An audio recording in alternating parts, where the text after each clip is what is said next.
Point में एक बार फिर से आपका स्वागत है। कृपया चैनल को सब्सक्राइब करें, वीडियो को लाइक करें, शेयर करें। आपका एक सब्सक्राइब लाइक हमें मोटिवेट करता है भविष्य में वीडियो डालने के लिए। चलते हैं हमारे आज के टॉपिक लाल बहादुर शास्त्री, इनका परिचय।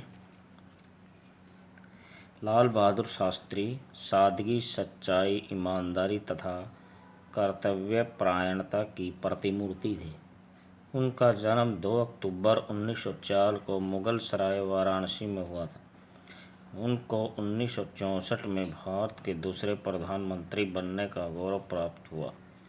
वे एक सच्चे देशभक्त तथा स्वतंत्रता सेनानी भी थे। वे मानवता के प्रति संवेदनशील भी थे। इसका सबसे अच्छा उदाहरण आपको तब मिलता है जब आपको पुलिस मंत्री बनने के बाद भीड़ को नियंत्रण करने के लिए लाठी की जगह पानी की बौछार का पक्ष रखा, वह उसका प्रयोग करवाया। वे महिलाओं के प्रति भी संवेदनशील थे। उन्होंने परिवहन मंत्री रहते हुए पहली बार महिला कंडक्टर की नियुक्ति की।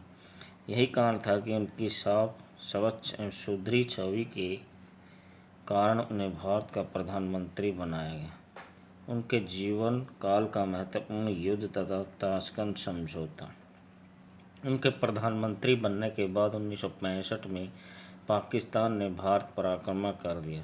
शास्त्री जी के काल में यह युद्ध उनके लिए अप्रत्याशित क्षण लेकर आया। इस युद्ध में शास्त्री जी ने अपनी दूरदर्शिता तथा विवेकशीलता का परिचय देते हुए पाकिस्तान को गहरा आघात दिया और आखिरकार पाकिस्तान ताशकंद समझौते के लिए सहमत हो गया। आखिरकार इस समझौते की परिणति उसकी मृत्यु का षड्यंत्र, धोखा तथा जालसाजी सामने आई। राजनीतिक जीवन। वे संस्कृत भाषा में स्नातक तथा शिक्षा प्राप्त करने के बाद भारतीय सेवा संघ में शामिल हो गए। यहीं से उनके राजनीतिक जीवन की शुरुआत हुई। शास्त्री जी ने अपना संपूर्ण जीवन सादगी, सच्चाई तथा मानव सेवा के लिए अर्पित कर दिया। आप गांधी जी के विचारों से बहुत अधिक प्रभावित हुए और उनके साथ मिलकर आपने अनेक आंदोलनों में भाग लिया। आपने 1920 में असहयोग, 1930 में सविनय विज्ञान आंदोलन तथा 1942 में भारत छोड़ो आंदोलन में भाग लेने के कारण कई बार जेलों में भी रहना पड़ा। शास्त्री जी पर पुरुषोत्तम दास टंडन और गोविंद वल्लभ पंत तथा जवाहरलाल नेहरू के राजनीतिक अनुभव व विचारों का प्रभाव पड़ा।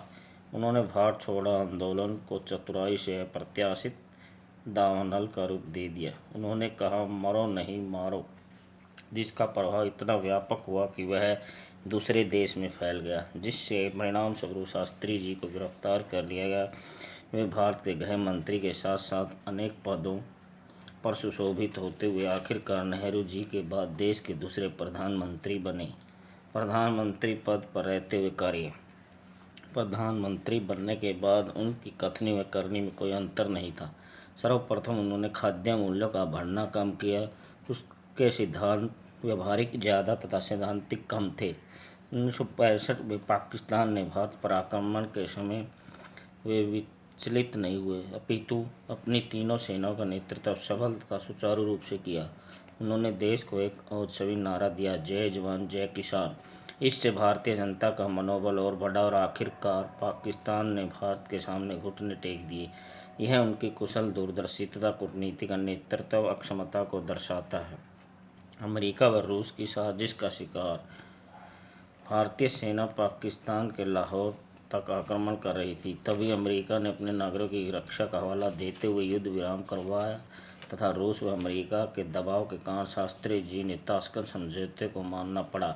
इस समझौते के तहत उसमें पाकिस्तान के जीते हुए इलाकों को लौटाना पड़ा।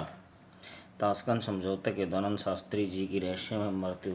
एक तो यह समझौता मानने का शास्त्री जी का कोई विचार नहीं था, दूसरा भारत देश के गृह मंत्रालय ने भी इसको इनकार कर दिया। लेकिन अंतर्राष्ट्रीय दबाव के कारण शास्त्री जी को इस समझौते को मानना पड़ा। आखिरकार ऐसा क्या हुआ कि ताशकंद समझौते पर हस्ताक्षर करने के बाद उनकी मृत्यु हो गई।